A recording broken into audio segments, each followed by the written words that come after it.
Bem, politicamente falando, essa questão da proclamação da República, né, ou da crise da monarquia nos últimos tempos, a gente precisa lembrar de algumas coisas. Principalmente que essa ideia de república, como já teve na questão da Inconfidência Mineira, Confederação do Equador, isso não era uma novidade, né? Mas, se a gente perceber bem, sempre eram projetos, propostas locais.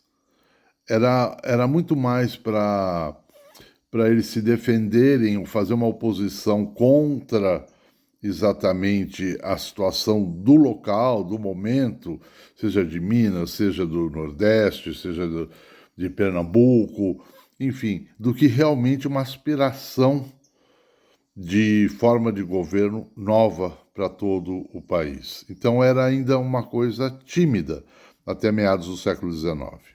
Nos tempos coloniais, esses movimentos eram para contestar a opressão, né, de Portugal sobre o Brasil.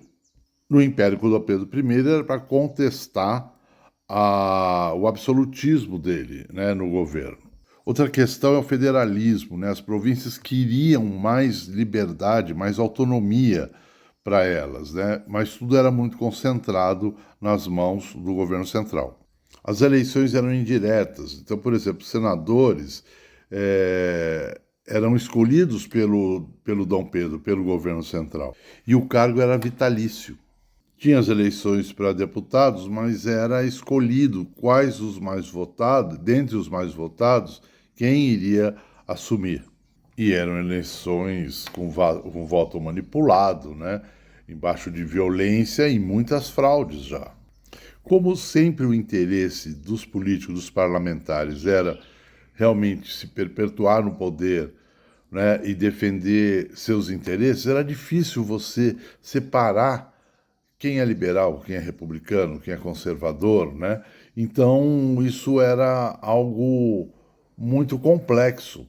Inclusive, no Manifesto Republicano, que vai existir em 1870, na Convenção de Itu, em São Paulo, a gente percebe o manifesto ainda muito conservador. Dentre esses republicanos, havia uma mentalidade positivista, né, muito fechada sobre a questão da república, né?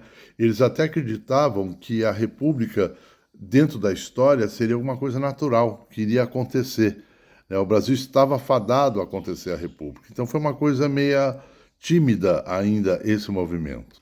Uma dessas pessoas era Quintino Bocaiúva.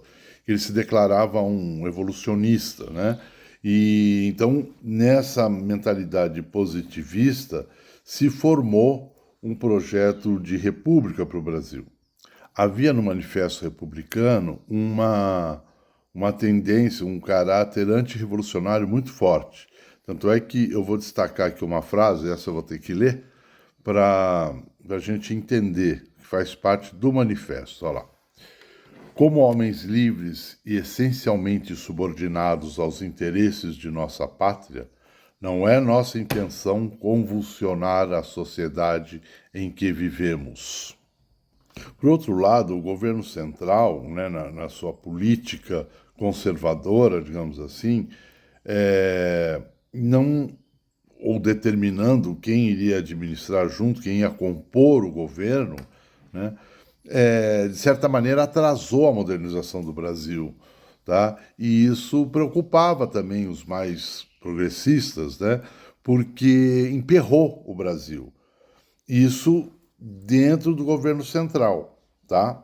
Dom Pedro nomeava para cargos diretivos do país pessoas de famílias tradicionais, né? Tinha uma prática muito curiosa que vinha não dele exatamente, mas ele herdou isso do seu avô, Dom João, e do seu pai, Dom Pedro I, que era adular, de certa maneira, é,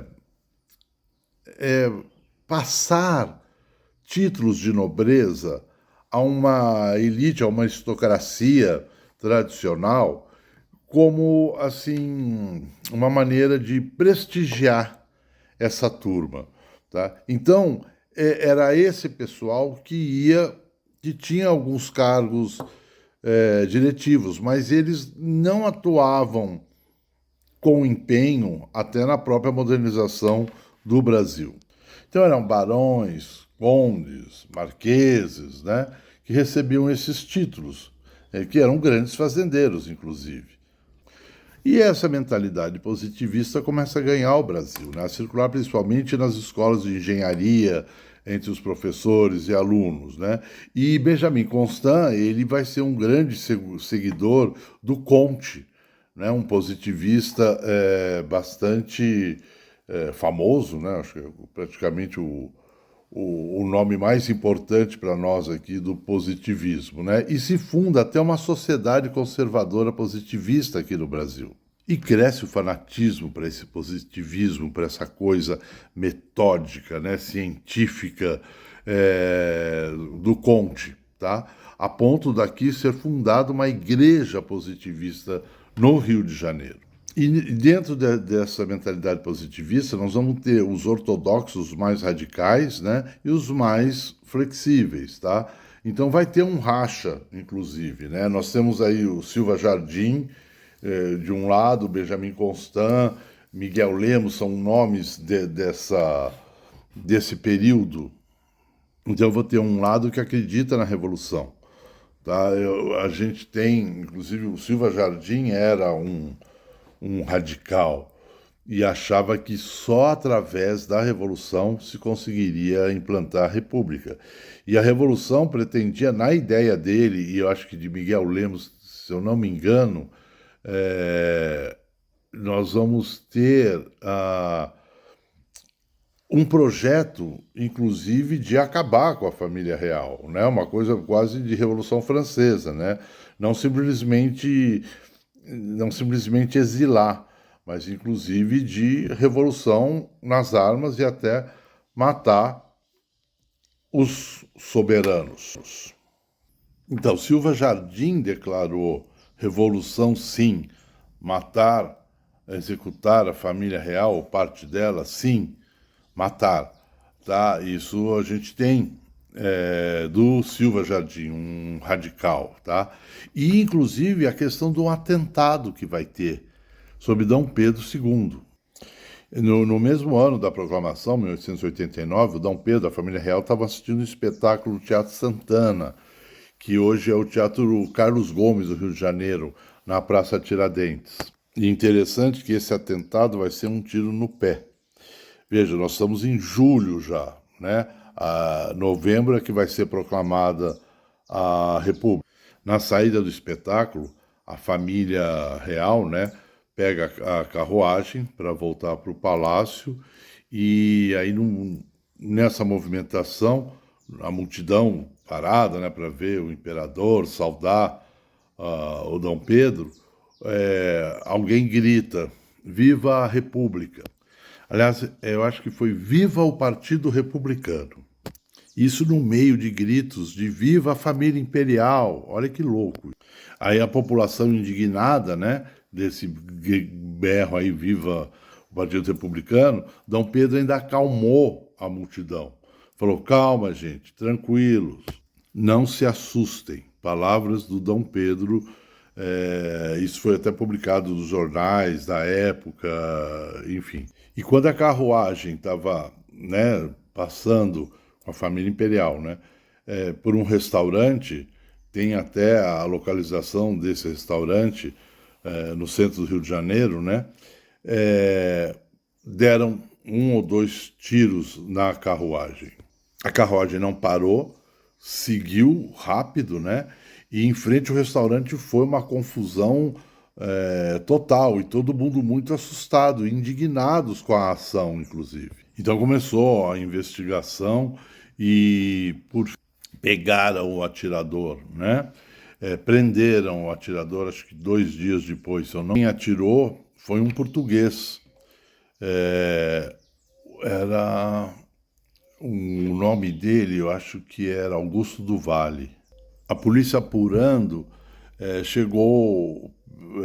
descobriu, né, que ele, depois do atentado, do tiro, ele busca se esconder em alguns hotéis da redondeza, e num determinado hotelzinho lá do centro, o, o caixeiro do hotel disse que ele tinha passado lá e dado uma grana pro cara para ele esconder, guardar dois revólveres que era dele, né? Mas ele vai ser pego e depois ele confessou que ele deu o grito de viva o Partido Republicano porque eles estavam num bar com os amigos, ele era um jovem, né, 20 anos, e ele falou que teria coragem de, no meio da multidão que saudava o Dom Pedro II, dava vivas à monarquia, ele iria gritar Viva a República ou Viva o Partido Republicano. E ele sai e faz isso, exatamente o que aconteceu. E mesmo pelo Silva Jardim, já antes, já teve outros vivas, né, a República ou morte à monarquia, pelo próprio Silva Jardim. Mas a partir desse evento, que foi a primeira vez que diretamente o Dom Pedro foi ofendido, né, ou foi agredido nesse atentado, evidentemente. Mas foi um tiro no pé, porque a comoção, né, dessa ação, né, e de apoio ao Dom Pedro, à família real, foi muito grande, né? Então volta os vivas à monarquia. Ou seja, o atentado provocou uma comoção nacional. De certa maneira, isso mostra ainda o prestígio que a monarquia, ou que Dom Pedro tinha no meio, na sociedade, tá? Pelo menos ali no segmento do Rio de Janeiro.